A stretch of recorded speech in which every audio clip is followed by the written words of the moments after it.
and welcome to a small clip from our weekly Game of Thrones show, GameSpot of Thrones. For the whole episode, make sure to head over to youtube.com/GameSpot, and we'll see you there. All right, Dave, do you want to kick things off with Sansa arriving at the wall? This has to be so frustrating. It's frustrating to watch, okay? Admittedly, yes. But imagine you've gone all this way, like you've escaped Ramsay to go to the wall to find your brother, and he's like, sorry, love, you just missed him. He's just left. Fresh tracks in the snow. Yeah, but like instead of following those, I'm guessing the silver lining of this could be the start of a super team up between Sansa and Davos. That dream team. Since they're now stuck at Castle Black, yeah. If the wildlings don't go with Jon, then chances are they may either go back south and carry on what they're doing, but I think this could be leading up to the battle scene that we saw outside Winterfell in some of the trailers. So we see Ramsay at the head of an army, which makes sense now because he's now pledged himself to help against the wildlings. Yeah, he's secured the Umbers, the Manderleys, and the Karstarks. Exactly, especially after the gift of recon. So they could now be heading north to fight the wildlings, but the wildlings could also be moving south to find Jon, who they now think of as a god and want to, defend him. And especially if Sansa turns up, explains to Davos that, help me, Ramsay's hunting me, he was awful, all these horrible things he did to me, he might also be able to, get all the men from Castle Black and all the wildlings on his side, march south to fight Ramsay, and maybe they'll meet in the middle. So, as frustrating as this is going to be for them, just arriving as Jon's left, the silver lining is maybe this is the prelude to Bastard Bowl. So you just think that it sucks they've just missed each other, but it gives time for Sansa and Davos to make their dream team, onions and lemon cakes together forever. The buddy cop movie you've always wanted. And then they'll go down a little bit. Jon will just be chilling, being like, I don't know what to do. And they'll be like, well, here's a mission for you, friend. And then it all kicks off. Oh, I'm so excited. That's what I'm hoping for anyway. Otherwise, it's just frustration for frustration's sake. Yeah. And Kate, Margaery's back. She's been gone for so long, but we finally got a glimpse of her. Yes, we did. She's looking pretty worse for wear. Her hair's kind of gross.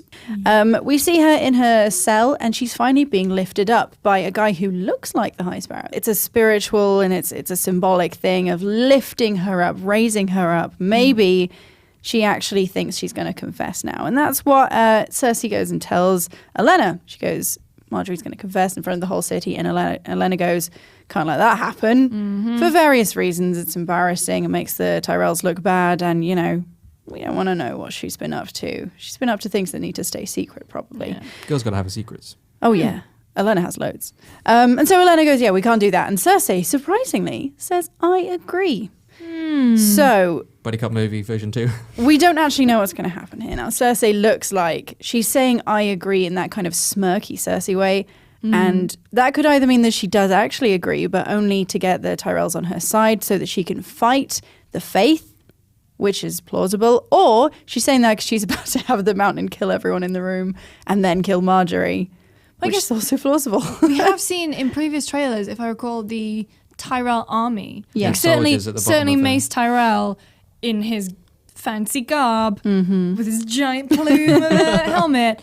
So this must be like part of Cersei's greater ploy to at least have some numbers. Yes. So somehow she's going to stop Margaery confessing.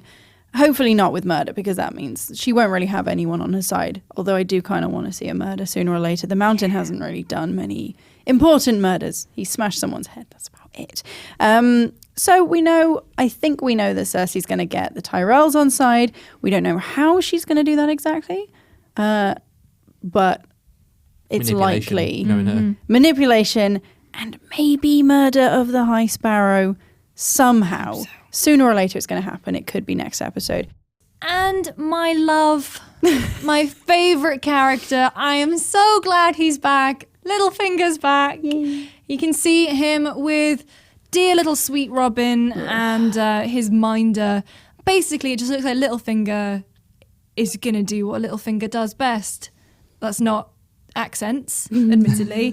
But he says Sansa has escaped Winterfell. She won't be safe with the Boltons after her. That's which true. sort of seems like it's his fault that she was admittedly with the Boltons. So maybe, I don't want to say that Littlefinger feels remorse or guilt, because I don't think that it's possible for him to do that. But No, he he does. doesn't have that part of his brain. He does love Catelyn Stark a lot. He does love Sansa Stark a lot. So it's interesting to see if he's going to try like convince Robin to give his armies, because the Vale is really well protected. It's a great, not only is it a great location, but their armies are really strong, really well equipped and trained. So if he's going to offer the Vale's armies to Sansa's by way of apology for Snowball, Snowdown, whatever you want to call it, but also means that Robin will take the fall and that he can just do what he does best and not get any blame and not get the blame. But also he wanted to be Warden of the North, right? That's what he was gearing up for, and he didn't ultimately get it. So it's a way of for him to easily get Ramsay out. Yeah. He gets Sansa back, maybe. And if Sansa is gonna like give anyone Warden of the North, I don't know if a woman can be Warden of the North. She can be she can be heir now, right? Because she's the only one. Yeah, but like, would she give that wardenship to Baelish? What would she do instead? She would just take it and banish him, right? Give it to Davos. He seems like a cool guy. He's used to ships. He can't be stuck up in the north. He'll be sad. He's got no fingers, so he won't get frostbite. Only on one hand. Yeah, true.